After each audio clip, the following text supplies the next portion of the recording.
byakomeje kuvugwa ariko yale ambayo tumeandaa ni yale wameendelea kusema kwa Waroma ibice 12 murongo wa mbere Warumi 12 mstari wa kwanza ndio ndilo somo la munsi hilo ndilo somo letu la leo kanduka dufashe rwandiko rw'Abaroma ibice 12 murongo wa mbere Warumi 12 mstari wa kwanza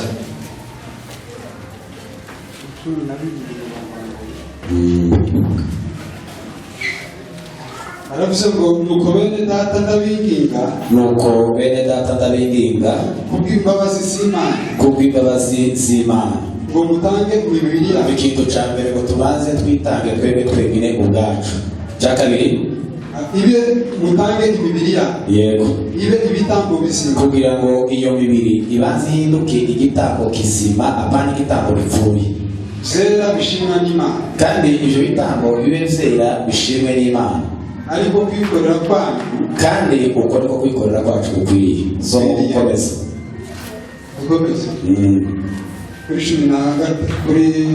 kuri gatatu ndababwira umuntu wese muri mwe bwirijwe n'umuntu nahawe mwe kwifata uko mutari ahubwo mutekereze mwitonze kuko Imana yagereye umuntu wese kwizera kuko Imana yagereye umuntu wese kwizera uko yagereye siko yagereye amen Abaroma nanone kabiri murongo wa 6 n'uwa 7 turasoma ahantu henshi kugira ngo tuze kuvuga icyarimwe nanateguye no gusoma kiriya gice pasiteri yasomye ayo gahunda ariko sikigisomye nibiza gukunda ndakivuga nasomye Abaroma 6:2 no kuri 6 aravuze ngo kuko Imana isitura umuntu wese ibikwiriye ibyo yakoze abashaka ubwiza n'icubahiro no kudapfa babishakishe gukora ibyiza badacogora Imana izabitura ubugingo buhoraho amen soma nanone igitabo cy'Ibyahishuriwe Yohana 2 umurongo wa 4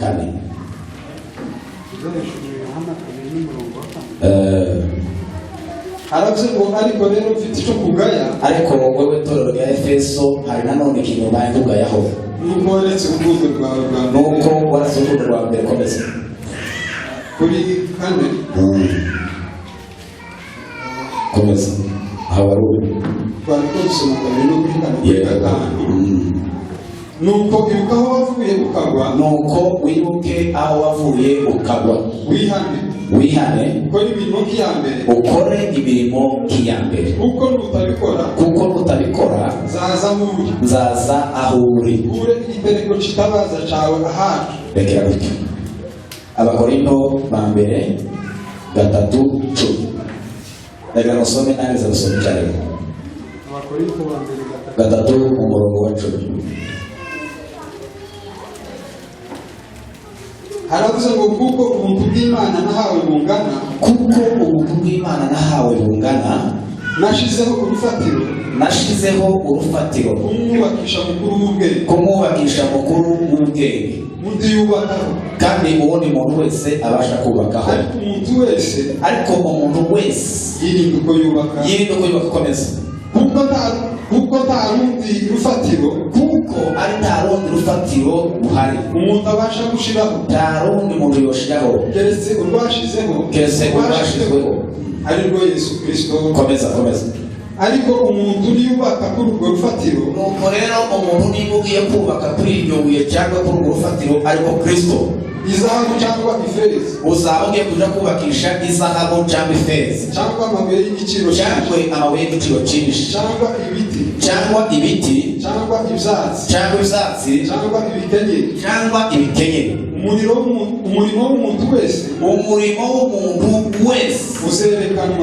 uzerekanishwa umuriro uzerekanwa urya munsi niwo uzerekanwa urya munsi niwo uzawerekana kuko uzayishuzwa umuriro akaba ariwo kandi rangiriza ahantu kugira ngo turangize soma ubuhanuzi bwa Hagayi igice cya mbere umurongo wa 5 Igitabo cy'umuhanuzi Hagayi igice cya mbere umurongo wa 5. Hagayi igice cya mbere umurongo wa 5. Yego. Aravuze ngo noneho rero Uwiteka Nyiringabo aravuze ati, Aravuga Uwiteka Nyiringabo avuze, nimwibuke ibyo mukora. nimwibuke izo mukora. Mwabize byinshi, ariko musarura bike. Ariko mwasaruye bike. Murarya, ariko ntimuhaga. Ariko nta muntu wigeze uhaga muri mwe. Muranywa, ariko ntimushira inyota. Ariko inyota yanze gushira. Murambara, ariko ntimushira imbeho. Ariko ntimushira imbeho. Kandi nukorera ibihembo muri mwe uhemba salere. Abika mu ruhago rutobotse. Uwiteka Nyiringabo aravuga ati, nimwibuke ibyo mukora. Nimuzamuke muje ku musozi. Muzane ibiti. Maze mwubake urusengero. Nzanezezwa narwo. Kandi nzahimbazwa. Ni ku Uwiteka avuga. Amen. Mufashe soreze mu gitabo cya Mubiri 6:7. Gitabo cya Mubiri cyangwa se Umubwiriza 6:7. Biravuze ngo imirimo yose umuntu akora aba akorera inda ye, nyamara ntashira umururumba. Amen. Imirimo yose umuntu akora aba akorera inda ye, nyamara nubwo imeze gutyo nta muntu ntazashira umururumba. Amen. 6:7. Ubw'Abakristo bazinjira w'ijuru ushima Umukiza, nifuza kuzajana nawe dufatanye kumuhimbaza, tuzaririmbira Umukiza kuko yatuguze amaraso ye. Abakorana urukundo bazahora bamuhimbaza. Abakorana urukundo bazahora bamuhimbaza. Bwana asifiwe. Tunaimbaje Imana y'Umwami wacu Yesu Kristo iduhaye umwanya mwiza. Tunashukuru Mungu Baba yetu Yesu Kristo kuko yaduhaye guterana kwera, kwa sababu ametupea kukusanyika takatifu. Undi kandi twongeye natwe kubahereza kaza kugira ngo twese dusangire ijambo ry'Imana. Tunawakaribisha katika neno la Mungu. Ndetse tunejejwe no kwabana na Mwungeri. Tumefurahishwa na kuwa na mgeni. Imana kwese mukushoboterana nawe. Mungu akubariki. Kandi Imana ikugirire neza. Mungu akutendee mema. Tugiye kuganira hejuru, tunataka kuongea ijambo rivuga hejuru y'ingororano ziba mu gukorera Imana mu kuri no mu mwuka. Kulipwa mshahara ambayo watu wametendea kwa haki. Ingororano ziba mu gukorera Imana abantu bakorera kuri no mu mwuka. Malipo ambayo mtu hulipa ambayo ingaruka ziba mu gukorera Imana mu kuri no mu mwuka. Marudio ya wale ambao wanatenda kwa roho na haki. Ndaza kuvuga ni ingaruka mbi marudio z'abantu bakorera mu mubiri, kwa watu ambao wanatenda kwa mwili. Kuko umubwiriza w'umunyabwenge Salomo, mhubiri mwenye Salomo, yarabikuze arabivuga neza ngo iyo tubaye dukorera muri uwo mubiri. Sulemani alisema tukitenda tubaye dukorera inda zacu n'ibigo zacu, tunatendea tumbo zetu ngo tuzarushaho kubikora ngo niko urumbu uzakomeza kwiyongera. Lakini tukiendelea hivyo ndivyo tamaa itaendelea kuongezeka. Imana itore cyane. Amen. Paulo yongeye kubivuga. Paulo alisema, aravuga ngo ubibya mu mubiri we, anayepata katika mwili, ngo muri uwo mubiri azasaruramo kubora. Katika mwili huo atavuna kuoza. Wale kwabira mu mwuka, wale wanaopanda kwa roho, ngo bazasarura ubigoro, watavuna uzima wa milele. Sifa kwa Yesu. Amen. Bwana Yesu asifiwe. Amen. Tusomyano ijambo ry'Imana. Tumesoma neno la Mungu mu rwandiko Paulo yandikiye Abaroma, ambapo Paulo aliandikia Warumi. Tugiye kuvuga hejuru yo gukorera Imana. Tunasema kuhusu kutenda kazi ya Mungu. Ese Imana turikorera irakenye? Mungu tunamtendea ama tunamtolea ni maskini. Ese Imana turayikorera ifite ubukene? Tunatolea Mungu ni maskini. Ese Imana turayikorera kugira ngo idushime? Mungu tunamtolea ili atupendeze. Ese dukorera Imana kugira ngo tugaragare? Tunatumikia Mungu ili tuonekane. Ese dukorera Imana kugira ngo tumenyekane? Tunamtolea Mungu ili tujulikane. Paulo yandikira Abaroma. Paulo ameandikia Warumi. Aravuga ngo nukuno ngo rero bene data. Akawasihi ndugu zangu, mbere yo gukorera Imana imirimo yose, mbele ya kufanya kazi ya Mungu, mbere yo kugira ikintu cyose ukorera Imana yawe, mbele ya kufanya kazi ya Mungu, ngo ubanze utange umubiri wawe, kwanza toa mwili wako w'igitambo kizima, iwe dhabihu safi. Bwana atukuzwe. Amen. Bwana Yesu asifiwe. Amen. Nta muntu n'umwe ukorera Imana, hakuna mtu yeyote anaweza umurimo wose kazi yoyote atarabanza kwitanga ubwiwe, kabla hajajitoa binafsi, atarabanza kwiha Imana, kabla hajajitoa. Biblia ngo twiha Imana tumeze nk'abantu bazutse. Biblia inasema tujitoe kwa Mungu kama waliofufuka, tumeze nk'abazuke, tujitoe kwa Mungu kama waliofufuka, tutange imibiri yacu, tutoe miili yetu, nimara guhinduka igitambo kibadilika kuwa dhabihu kizima gishimwa n'Imana, yenye haki ya kupendeza mbele za Mungu. tubone kuzoba tuyikorera kwacu gukwiriye no kugaragara, tutatolea Mungu dhabihu yenye kustahili. Amen. Amen. Kandi cyane haleluya. Amen. Ntabwo uzakorera Imana nayo hautatolea Mungu hata siku moja ukaritanga woga kabla haujajitoa peke yako. Ntibishoboka. Haiwezekani. Batiwa utaratanga ubugingo bwawe, haujatoa uhai wako, utaratanga imbaraga zawe, hujatoa nguvu zako, utaratanga ubushobozi bwawe, hujatoa uwezo wako, utaratanga imbaraga zawe, hujatoa nguvu zako, utaritanga wowe ubwawe guhinduka igitambo imbere y'Imana, utajitoa kama zabibu. noneho tujya dukeya ufite mubone kuza kudutura Imana, ile kidogo uko nayo, ibindi byose uba ikorera mu mubiri, hayo yote unatendea. biravuga ngo tubanze dutange imibiri yacu, kwanza tutoe miili yetu ibe ibitambo bizima, iwe dhabihu. Imana ibanze yishimire igitambo cyawe, Mungu Imana ibanze ikwishimire wowe, Mungu akukubali.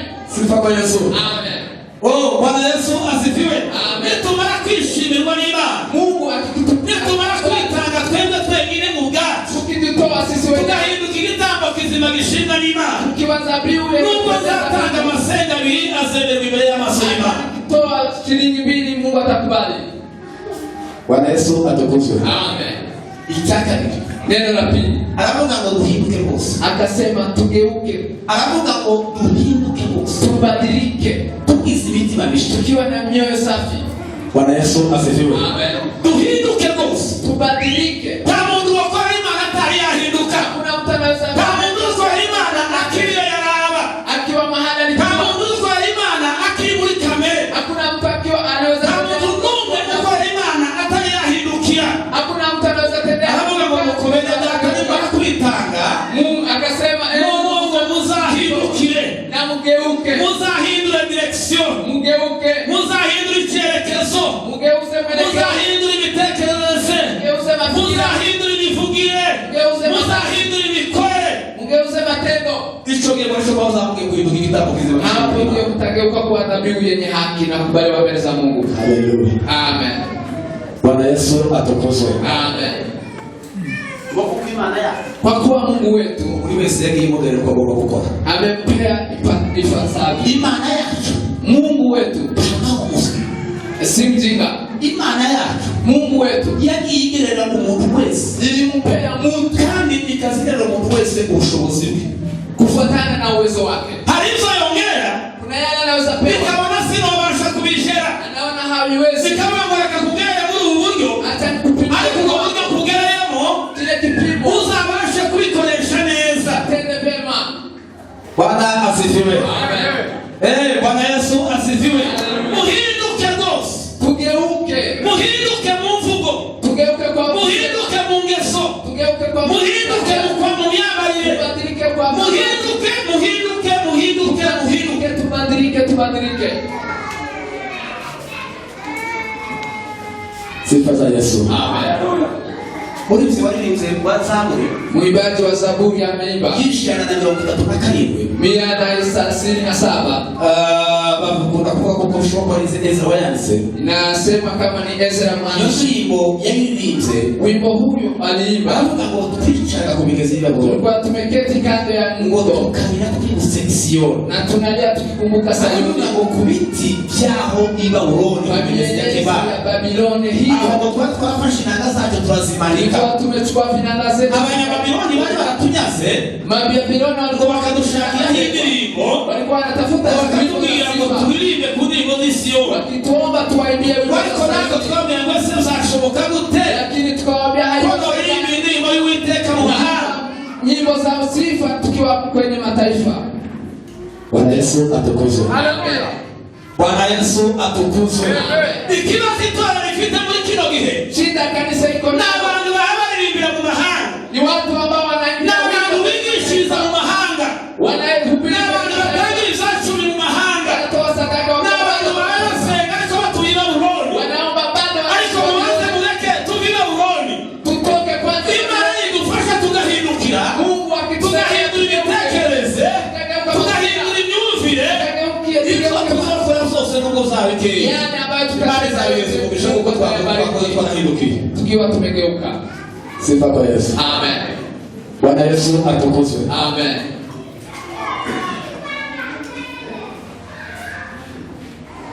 Amen. Amen. Asifiwe sana. Paulo ameandika kwa sura ya 2. Aravuga ngo akasema abashaka ubwiza. Wale wanaotafuta heshima. Abashaka ubwiza. Wale wanataka sifa au utukufu. Wale wanataka sifa au utukufu. Ni cyubahiro na heshima na utajiri na kutokufa.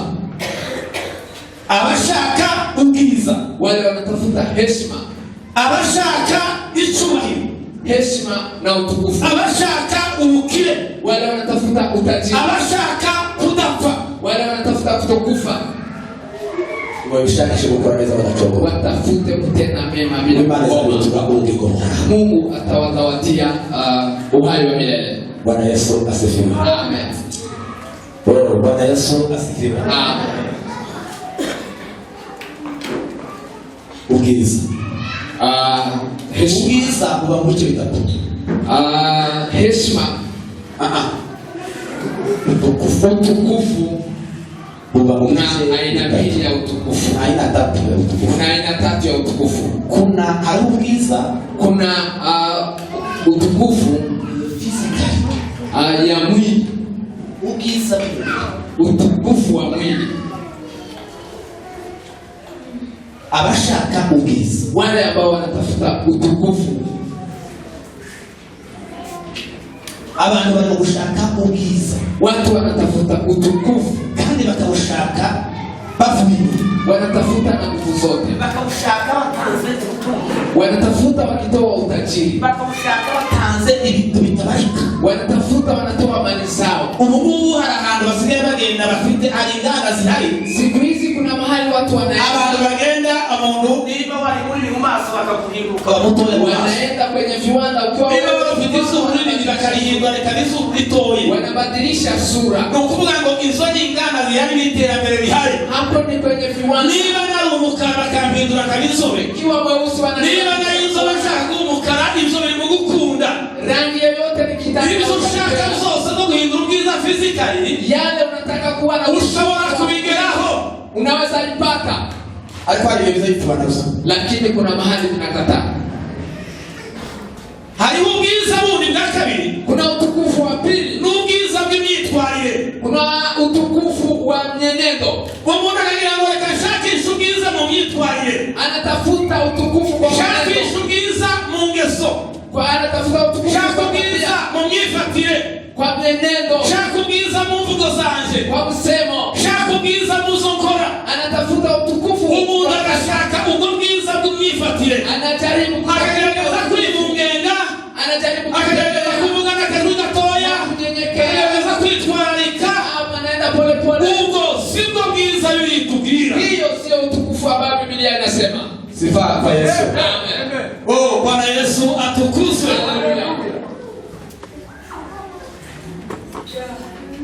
Niba hari ikintu muri kino gihe kihaye kibarana. Kama kuna kitu watu wanapigania siku hizi, Kuharanira ubwiza. wanapigania kuwa na utukufu. Baba kubwiza Wakitoka kwa utukufu bagashakisha icyubahiro. wanatafuta heshima. Icyo ni ikintu cya kabiri Pawulo yavuze. Hizo ni neno mbili. Abantu barashaka icyubahiro bashyira hasi bagaca hejuru. Watu wanatafuta heshima. Abantu barashaka icyubahiro batanga amafaranga. Wanatafuta heshima. Abantu barashaka icyubahiro baciye atandukanye. Wanatafuta heshima. Akagerageza ngo reka gishakisha rero ko yokibona. Anatafuta ili atafute hapa. Akagishakisha. Anatafuta. Ariko akakubwira. Acha nikwambie. Icyo ushakisha tuza gushakisha.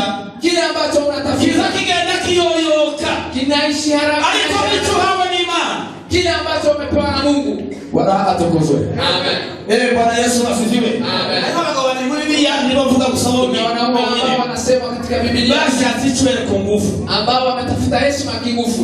Umugabo witwa Nebukadinezari. Nebukadnezari mmoja, Isitubwira mu gitabo cya Daniyeli. Biblia inasema katika kitabu cha Daniel. Isitubwira kuko uyu mugabo yashatse icyubahiro. Biblia inatuambia huu mwanaume alitafuta utukufu. Ngo aragishaka, Akatafuta, akatafuta. umunsi umwe arasohoka hanze muri Babuloni. Siku moja akatoka nje kwenye Ngo Babylon. abwira abantu bose ko bashaka icyubahiro. Akawaambia watu wote kwa Arabwira ngo yemwe bantu muze mwitegereza Babuloni yaje niba. akawaambia ni watu angalia Babylon. Ariko ngo Imana imwitegereje, Mungu alipomtazama wimwonyaza Imana icyubahiro, akaona ngo agiye kukiheza. amejipea utukufu. Imana iravuga ngo uhereye none Mungu akasema kwa uzahari ishamba, utaenda kwenye ubane n'inyamaswa, utaishi huko na urishe nk'inka, utakula majani utondoro n'ikime, hata utakuwa ngo na kuzageza imyaka irindwi yangeje ko bitegeka. mpaka miaka 7 ikiisha ndio utarudi. Ubwo niko byagenze Nebukadinezari yaje kwisanga yarisha nk'inka. Hivyo ndivyo ilivyo. Yaje kwisanga yameze zimeze nk'izikizo. Nebukadnezari alijipata huko kwenye kichaka Yashakishije icyubahiro. kwa sababu ametafuta utukufu. Imana itabarere cyane. Amen. Uwa kabiri Mtu wa pili, ni umugabo witwa Herode. mtu ambaye anaitwa Herode. Herode nawe yavuze ngo arishaka. Herode naye alitafuta utukufu. Yari amaze gufata Yakobo, yabanje gufata Yohana. Alikuwa ameua Yohana. Yohana mwene Zakariya. Yohana kijana wa Zakaria. Ngo waje ari kwiharugurura mu butayu. Alikuja kama sauti ya jangwani. Aha yavuga ngo nukuri mwihane muhindukire. Akawaambia tubuni na mugeuke. Ubona ubwami bw'Imana bubone kuza. Hii ufalme wa Mungu ukuje. Ngo aramufata amushyira kuri prison. Akamfunga. Umunsi umwe bategura umunsi mukuru. Siku moja Agakobwa ka Herodiya msichana wa Herode baza kubyina neza. akacheza vizuri. Kandi Yohana yari yamuhoneje. Tena Yohana Yohana yamubwiye ngo uramenye yewe Herode we. akamwambia Herode, Wirinde kwinjira iriya nzu. jilindeni kwa kuingia. Ariko bwana agakomeza kujyayo. Lakini Herode Bitatugira ngo kwiga igihe Herode yumvira. ikafika wakati Ngo yakigendayo. akasimama. Ariko bitatugira ngo umunsi. Lakini Biblia inatuambia araza ngo atuze ibirori. akaandaa karama. Kamaze gutuza ibirori. Alipoandaa sherehe Agakobwa ngo karaza akabyina neza. msichana huyo akacheza vizuri. Bakabwira ngo ngaho saba nitushaka. Akamwambia omba kile unataka. Bibiliya isitubwira ngo karagenda akaza kubwira ati reka je kubaza mama. Biblia inatuambia acha msichana kauliza mamaye, Icyo tugomba gusaba. ni nini tutaomba mfalme? Baramubwira ngo ugende ubwire umwami Herode aguheze umutwe wa Yohana. Mama yake akamwambia enda uombe kichwa cha Yohana. Herode nta kundi nta yindi possibilité afite. Herode hakuna njia nyingine alitumia. Ngo aragenda abwira umusirikare agenda aca Yohana igihanga. Akaambia jeshi lake akaua Yohana. Akaenda na kichwa Mu chake. buce afata Yakobo. Tena akajirudia akachukua Yakobo. Yakobo ni mbeke mukuru w'itanga. Shemasi mkuu wa Ngo baragenda baramufata baramwica. wakachukua wakaua. Ngo buce afata Petero. Siku ya 3 akachukua. Biblia inasema Abitora baragenda barikingira na mwanya wa Mariko. wafuasi wakaenda Ngo bakomeza kwiginga Imana. Biginga Imana kuga karengane gakomeye. Ngo batangira gutakira Imana bayimana. Ngo bareka mu biteka ava mu ijuru. Ngo arasanga Petero yasinziriye. Bamukoma mu kokora baramubwira ngo Petero kurikira. Ngo barakomeza baragendana. Ngo baragenda Petero ngo aje kumvagiza imbeho. Petero akajikuta nje. Petero ngo araba ngo ndago. Petero alikuwa anafikiria Ngo yamubwiye ngo fata umwitero wawe. akamwambia chukua mavazi Baramubwira yako, ngo ambara inkweto. vaa viatu yako. Petero aziko Herode. Petero alikuwa Ngo anafikiria baragenda ndoto. bari bamurishije abasirikare 14. Walikuwa wanalindwa na Ngo askari. baragenda bava kuri za miryango yose kwa 11. Wakapita kwa hiyo Biratubwira ko bageze hanze bageze urugendo. Wenda Ngo Petero arayumva kuko akabeho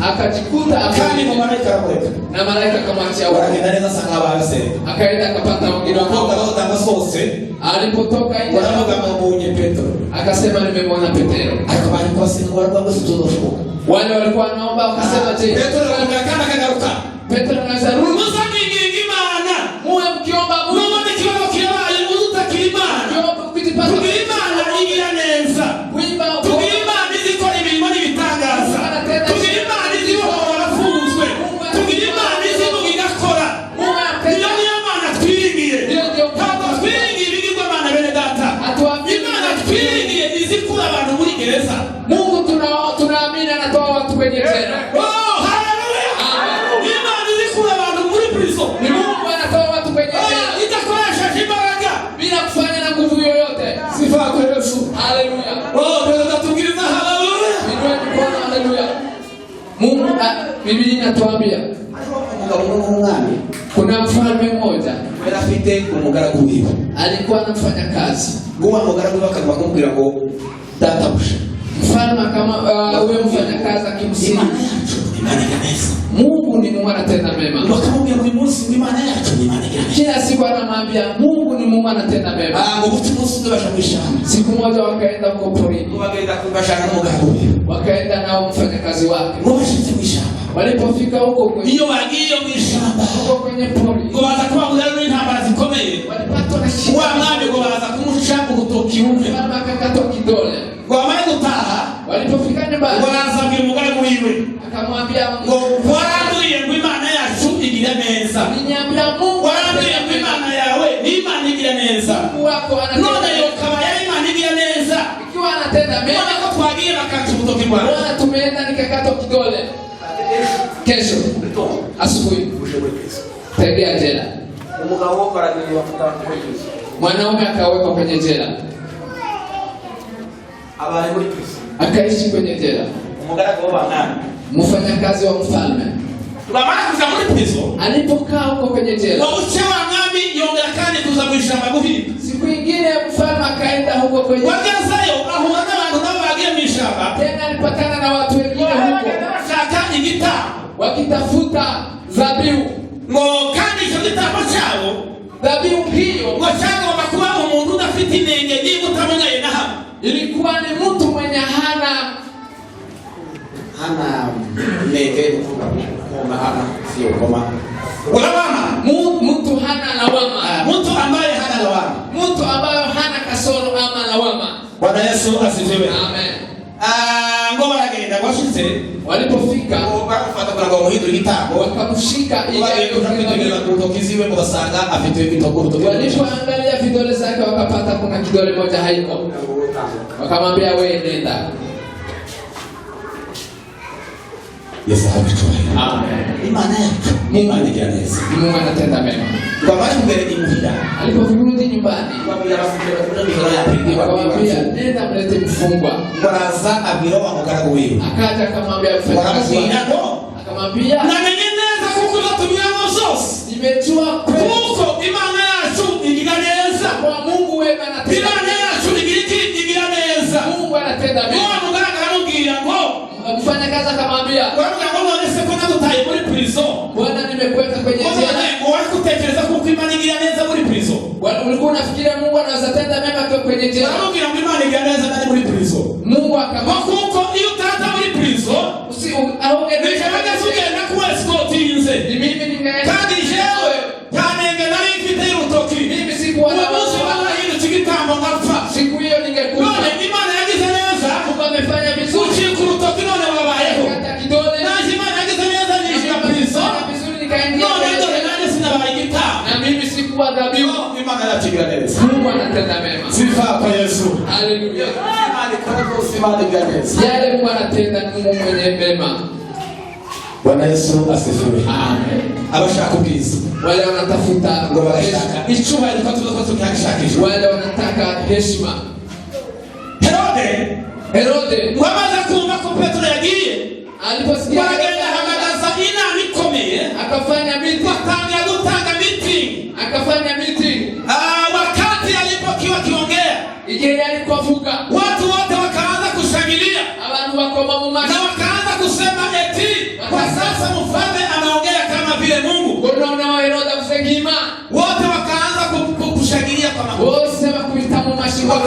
eti mfalme wetu ameongea kama vile Mungu.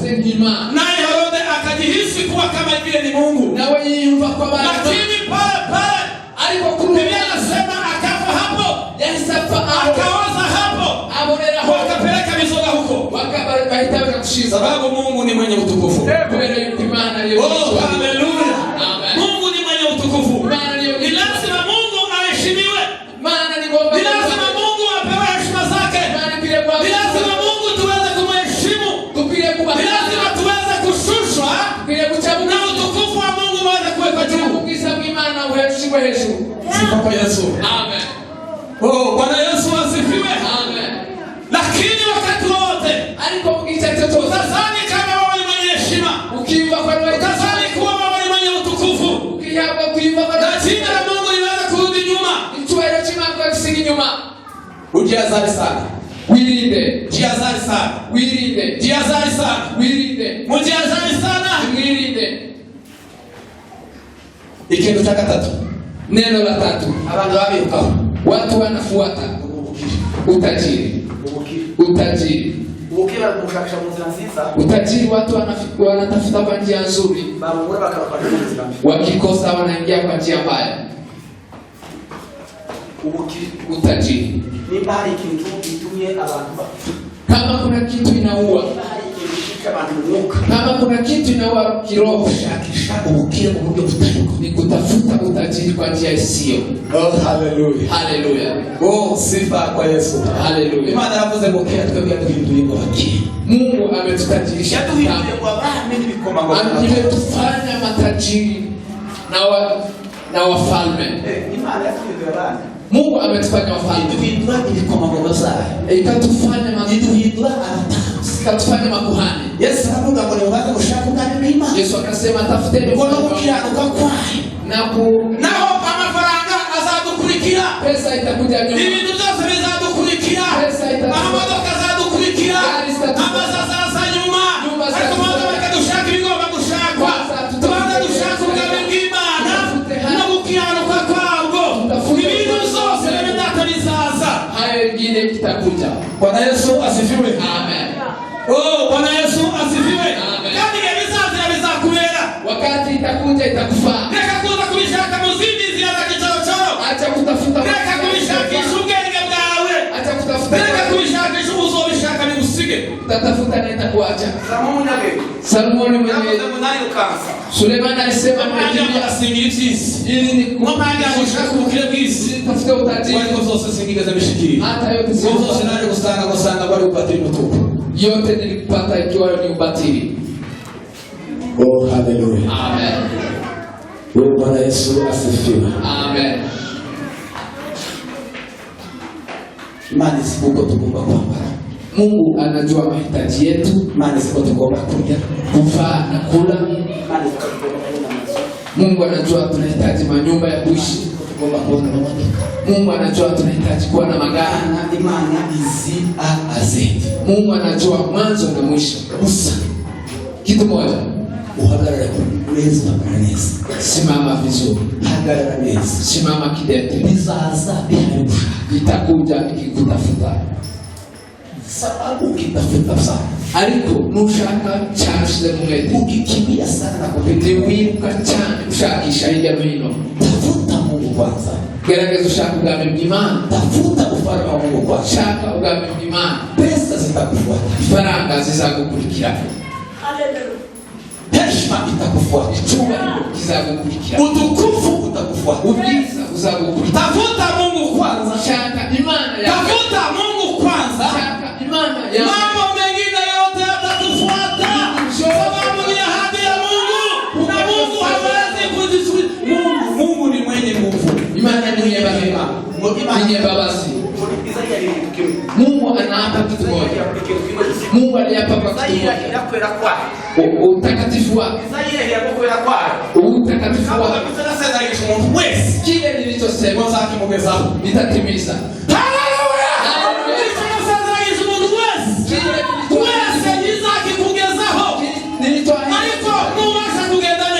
Lakini ukiwa na ukifuata hatua kwa hatua nitambe kuyindi. Amen. Sifa Sifa kwa Yesu. Amen. Mungu akisimama usitembee. Imana nihagarara tukagende. Na Mungu akitembea usisimame. Imana nigenda tugahagarare. Lakini ole kwa kanisa. Ishano kanisa. Ambao watu wanaendelea kutembea. Abantu ko barakomeza kugenda Wakati Mungu amesimama. mu gihe Imana yahagaze. Watu wanaendelea kufanya. Abantu bakomeje kugenda Wakati Mungu amesema sifanye. mu gihe Imana itari gukora. Na wakati Mungu amenyamaza, Igihe Imana yacecetse haijamaanisha kama ametuacha. nta bisobanuro ko yaturetse. Haleluya. Haleluya. Oh, haleluya. Haleluya. Kunyamaza kwa Mungu. Kuchecheka kwa Imana. Kunyamaza kwa Mungu. Kuchecheka kwa Imana. Si kusema kama haijatenda. Tukivuza kwa Imana yadutanga. Endelea kuvumilia mahali pale. Ihanganira Utukufu, ubwiza, heshima, utajiri na kutokufa. n'ubukungu no kudafa. Yote yatakufuata. Byose bizaduka. Sababu ni ahadi ya Mungu ambayo Tuelekea kwa isezerano ry'Imana. Sifa za Yesu. Haleluya. Oh, haleluya. Haleluya.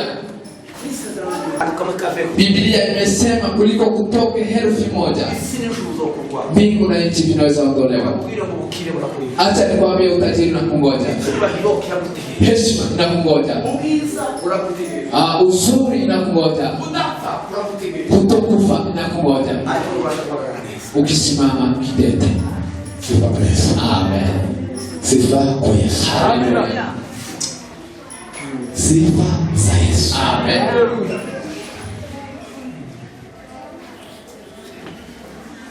Muve ibintu bitatu kavuga ibintu bitatu bituma dukora neza. Sikia maneno tatu ambayo inatusaidia kutenda mema. Ibintu bitatu biza bidufasha. Gukora neza. Maneno tatu ambayo inatusaidia kutenda mema. Bwana Yesu asifiwe. Amen. Tumikia Mungu wako kwa wakati wako wote, ule ufao na usio kufa.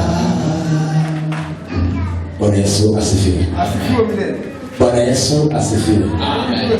Watu wanadhani kama tumtumikia Mungu kwa wakati unaofaa. Abantu bazabagira ngo ukore Imana. Watu wanadhani kama tumtumikia Mungu wakati tuko na amani. Bazakora Imana. Watu wanadhani kama tumtumikia Mungu wakati tuko na uzima mzuri. Bazakora Imana. Lakini lazima tutumikie Mungu kwa wakati unaofaa. Komera kwiriye ko Na wakati usiofaa kwetu. ugiye gipiriye nige kidapiriye.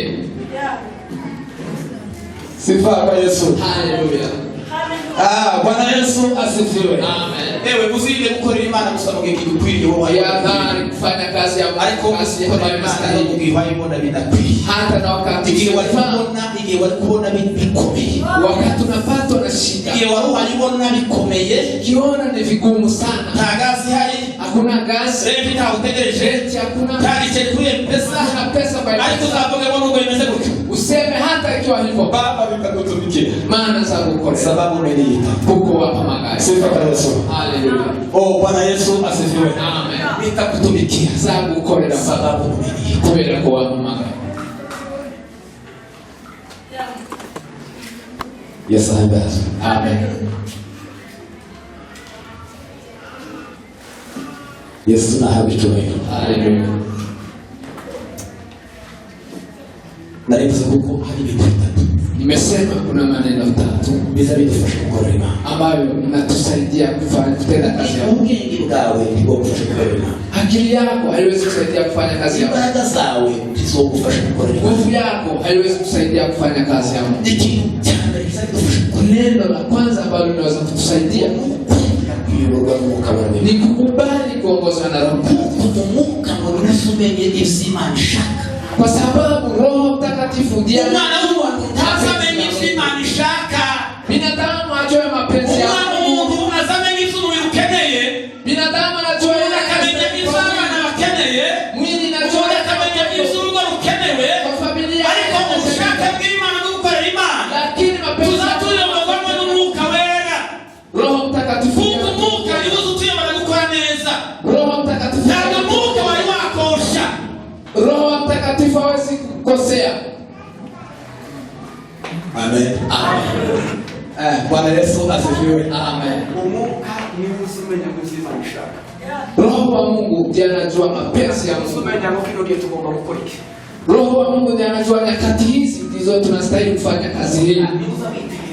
Roho wa Mungu ndiye akitegereza neza mu bugingo bwawe, anachunguza ndani yako. Akitegereza pasi hano ni nyuma, hawezi kuangalia sura. Mungu anataka kwinjira imbere, lakini Roho anataka akagenda akitegereza ndani muri penye ndani ya wewe. Akamwambia ngo ngomba gukorera Imana gutya, anamwambia akamwambia ngo ngomba kutamutumikia Mungu hivi, uzakorera Imana muri ubu buryo. Sifa kwa Yesu.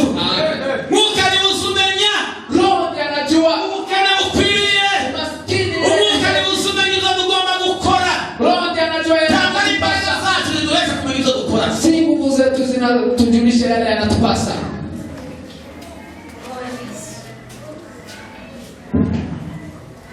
Yes, I have to. Amen. Kandi twese tuvuge ngo amen.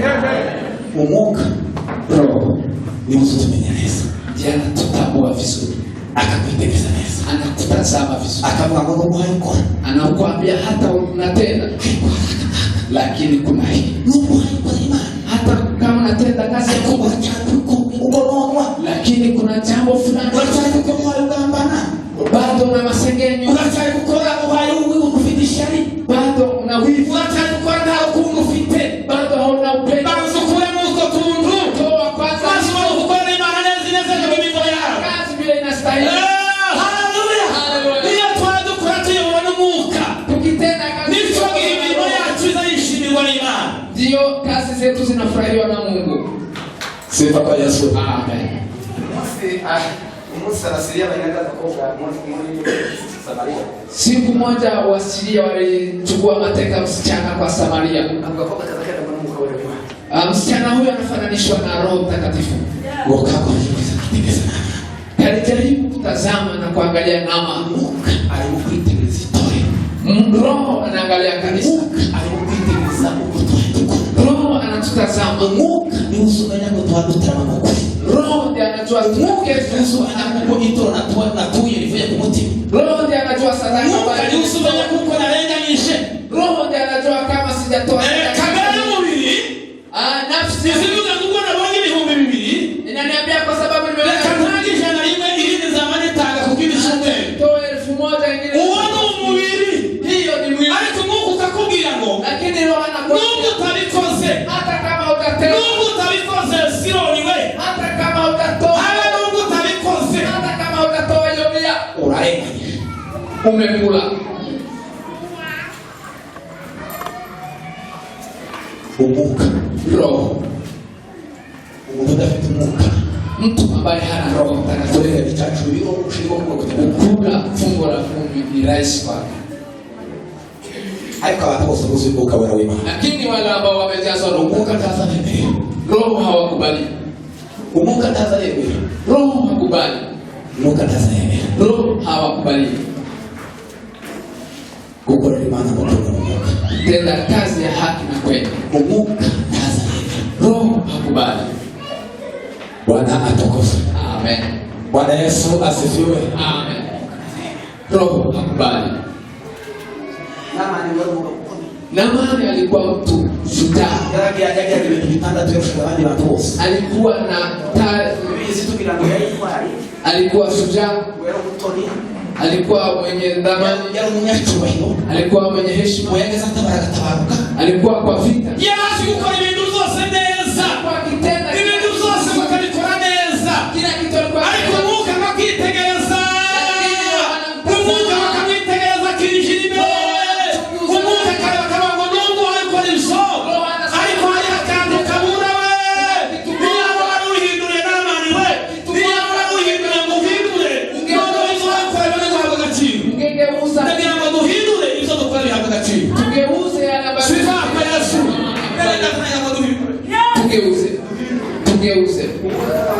Roho anasema tugeuze, ili mahubiri yetu iwe ya dhamana, Tuzigira agaciro. ili kazi yote tunatenda, Sadaka yacu igira agaciro. sadaka ambayo tunatoa iwe ya dhamana, Tuzakigira agaciro. fungo la kumi iwe ya dhamana. Baravuga ngo twitegereze. Tuwatazame. Bwana Yesu asifiwe. Haleluya. Oh, Bwana Yesu atukuzwe. Amen. Umwuka wari kubwira Esther. Roho alikuwa akimwambia Esther Amaze gutorwa mu bandi bakobwa. alipochaguliwa kwa binti zingine, Umwuka bakamubwira ngo dore uko bazabambara. Roho anamwambia mavazi ni Dore uko basa bisinga. Mapako ni haya. Dore uko baza batambuka bagiye kugera imbere y'Umwami. Matembeo ni haya. Dore uko baza bayifata bagiye kugera imbere y'abami. Hivi ndivyo watu Dore uko baza bavuga bagiye imbere y'Umwami. watu huongea. Uko ni kumuka haya bw'itorero. Hivyo ndivyo Roho Kumuka haya bw'itorero ngo nimwifate gutya. Roho anambia Nimugende gutya. Nimuvuge gutya. Nimusenge gutya. Nimukore gutya. Ukumuka ni uzima nishaka. kwa sababu Roho anajua yale mapenzi ya Oh, Bwana Yesu asifiwe. Amen. Oh, Bwana Yesu asifiwe. Amen. Umwuka w'Imana. Roho wa Mungu. Umwuka w'Imana. Roho wa Mungu. Niwe uwayivuga. Ndio unasema. Niwe watubwira ngo nimukore gutya. Ndio unasema tutewe. Sifa za Yesu. Haleluya. Tafadhali ndugu zangu wapenzi, Tunabasinginga bene dada. tunapotaka kumalizia, Ubwo ngiye kurangiza. acha tuweze kumuitika Roho Mtakatifu Reka twemerere Umwuka Wera aweze kutuongoza namna tutatenda kazi, abashe kutuyobora mu mikorere aweze y'Imana. kutuonyesha namna nitaweza kuheshimu mtumishi wake, Atwereke ukuntu aweze kutuonyesha namna nitaweza kumheshimu yule mdogo sana. twubahe abatuyobora. Sifa kwa Yesu. Amen. Bwana Yesu atukuzwe. Amen.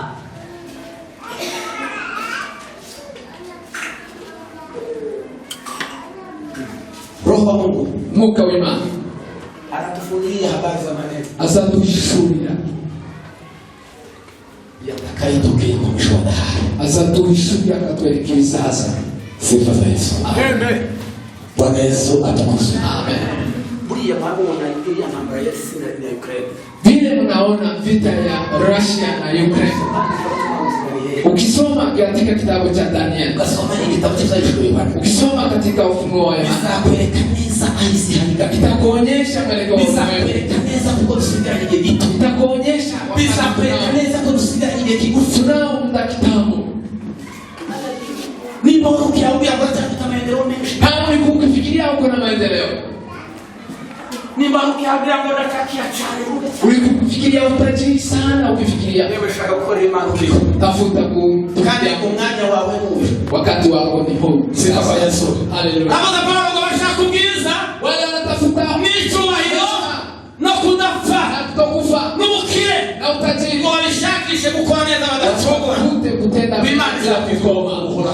Mungu atawazawadia ufalme wa milele, ushaka ubwiza, utukufu n'icyubahiro, na heshima, ubukire, utajiri, kudapfa, kutokufa. ureke tubishakishe mu rudodo. Tuyatafute na kitu kidogo. Sifa kwa Yesu. Amen. Haleluya. Haleluya. Nta bintu bidusabeye, Hali tuombe kitu ngumu sana. tubishakishe gukora neza. Tutafute na kutenda mema. Imana izatwita ubugingo buhoraho. Mungu atatuzawadia uhai wa milele. Kora neza utambuke, Tenda mema na upite. bwira mugenzi wawe neza utambuke, Amina ndugu yako. siga ugize neza utambuke. Tenda mema na uende. Mureke babwire abantu bose bageze muri kino kigero cyanjye, Acha watu wote ambao wanafika miaka yake, ukazamura, ukipanda, ndabarahiye, nawaambia nta kindi kidukwiriye. hakuna kitu kingine. Abandi batoya wenda bagishakisha bakabogera no kuruhukira, Labda wengine, ariko twebwe tugeze ahantu ho kubitsa gusa, lakini wao wanastahili kutendea kandi ya neza twadukora, yale ambao wanatenda. abana bacu n'abuzukuru bakazayakora. Watoto wetu na wajukuu watabarikiwa kwa hiyo. Bwana Yesu asifiwe. Amen. Bwana Yesu asifiwe. Amen.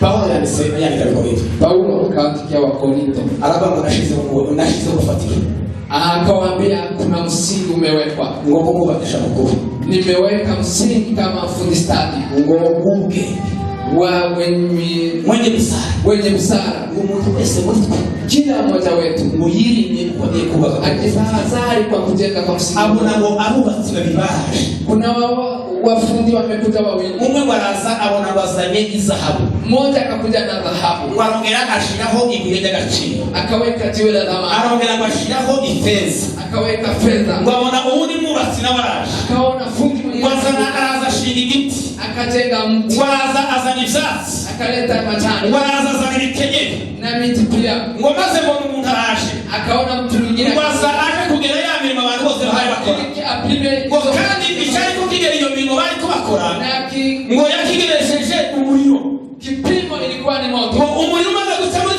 za nyubako zose, Moto ilipopita ngo izahabu ikiye umuriro mwisho wo gukayangana,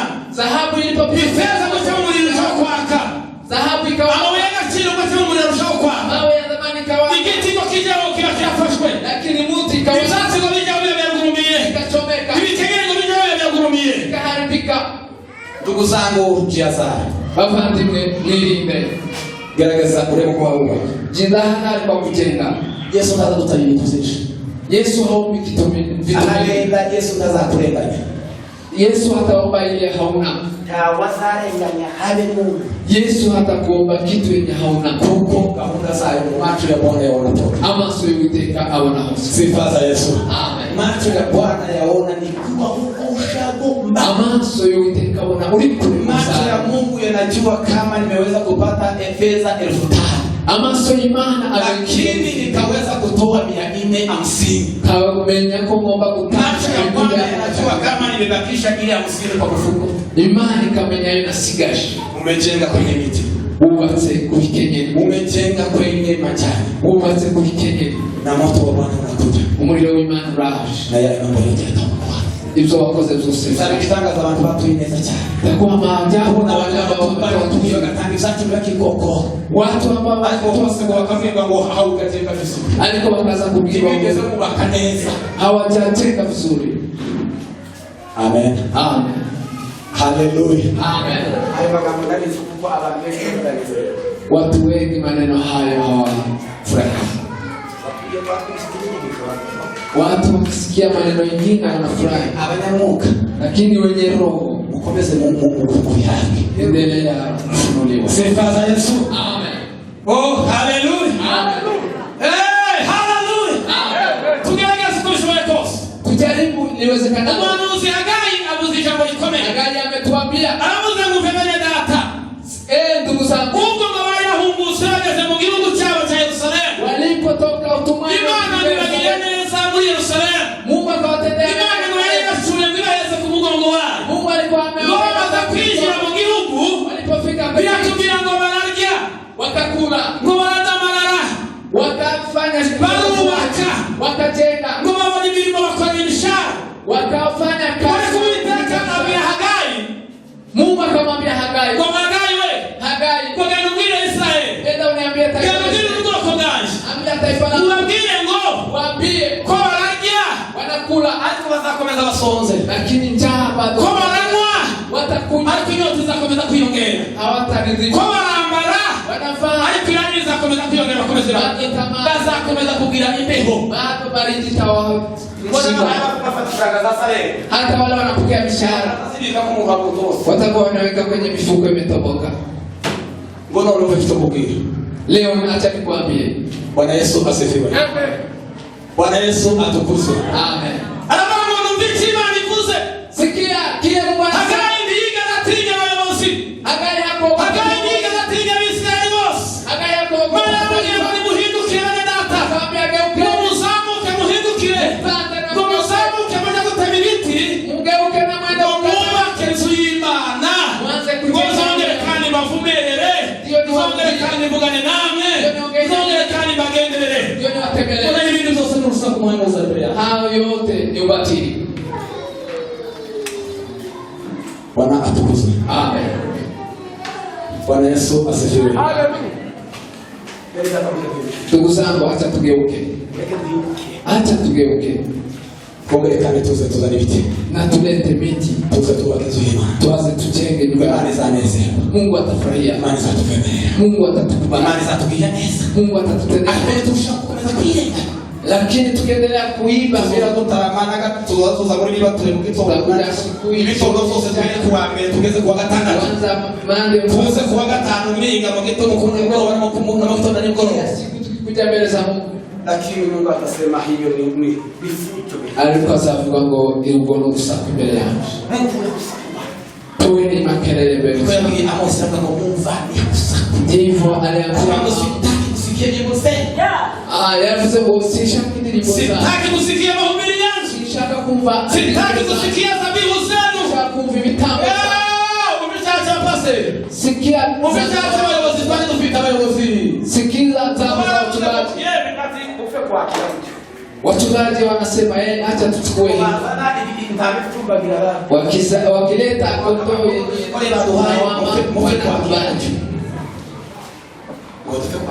yenye tukubali hivi. Ukakuwa na hizo wametoa. tukubali hivyo. ariko ningekane kwabira Acha niwaambie, ngo muza mubanza murebe kuko byakorewe Sister Teresa. muwe mnaangalia, muwe makini wachungaji. Sifa za Yesu. Amen.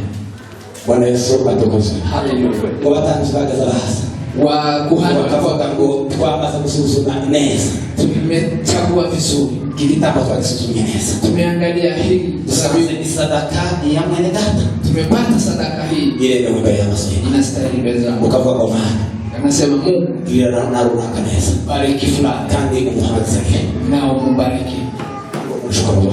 na baraka hiyo akipokea. Amen. Amen. Bwana Yesu asifiwe. Amen. Ngo baravuze ngo mupfe kubakira. Wanasema Abakristo bavuze ngo nimuze dupfe kwitangira gusa ibidashitse. acha tutoe ile, Nabo barahurira barakira. wakakubali. Mwirinde dupfe kubakira. Mujitahadhari Kandi nabo mwirinde dupfe gutanga. hata na nyinyi jitahadhari kutoa, Mureke dutange dukiranuze. tutoe ile inastahili, Dutange makeya ariko yumve. tutoe ile kidogo lakini ya haki. Bwana Yesu atukuzwe. Amen. Bwana Yesu asifiwe. Amen. Tanga makeya ariko Kutoa ile kidogo kunayo lakini inastahili. Mungu ni mwema imana ni nziza. kila siku. Imana sasa basimuliza ibintu zitamuhaye. Mungu hata aulize yale ambayo umepewa. Kwa okay. Imana sasa kuna kujipiga sukari milioni 5. Utarabura imana izaza kwa Mungu hata kuomba 5,000 haukati mshoka. Ariko numbira inshuti yawe ukakohereza ibihumbi 10. Lakini ukiwa na rafiki yako pea Ikizaba zashobora. takuuliza 1,000. Tiziendera. Mungu anajua hesabu. Hawezi kusahau. Mungu imana tishobora kwibagirwa. Ukore Imana mkono Mungu. Tutende mema kwa haki na roho. Kandi ngo duhindutse ibitambo bizima. Na tugeuke kuwa dhabihu takatifu yenye haki ya kupendeza. Niko tuwa tulikwikora. Hivyo kufanya Kandi duhinduke tugize ibitekerezo bivuga. na mafikira yetu Duhinduke tuvugure ibitekereze. Tugeuze Ibintu byo gukora turiganya birangire. hiyo ya Ibintu byo kurega Imana birangire. hiyo ya kuimba Ibintu byo kuriganya Imana birangire. hiyo ya kuimba Mungu Ibintu byo kurega Imana birangire. vitu ya kuimba Ibintu byo Mungu kuzina Imana twarenganyije birangire. hiyo ya kuimba ishe ikomee hapo. Tuimana ngo Imana nabagushika mushiringi 25. Tuambie Mungu, Mungu nimepata. Nayo Imana izashira yavuze ngo zakorora ibintu bitatu. Mungu Bibiri bitatu umuntu azakora akwiye maneno 3 masaya menshi. yale Nimushake mabuto tusenge. na Bwana Yesu atukuzwe. Amen. Reka sababu mgaiza haleluya. Amen. Oh, haleluya. Haleluya. Iyo muntu yakora Imana, bareka bana mwiko sima cyari. Acha tuseme neno moja. Bahara yose. Mungu atakuinua. Imana izakuzamura. Imana izakuzamura. Nubwo abantu bazakwita ipfuko ngo kuba wicare, ariko Imana izakuzamura. Mungu azakubera kama umukare n'umwuka. Mungu atakuinua. Birakubita ngo uceceke. Wakikunyamazisha kuzamura widuke. Mungu atakuinua.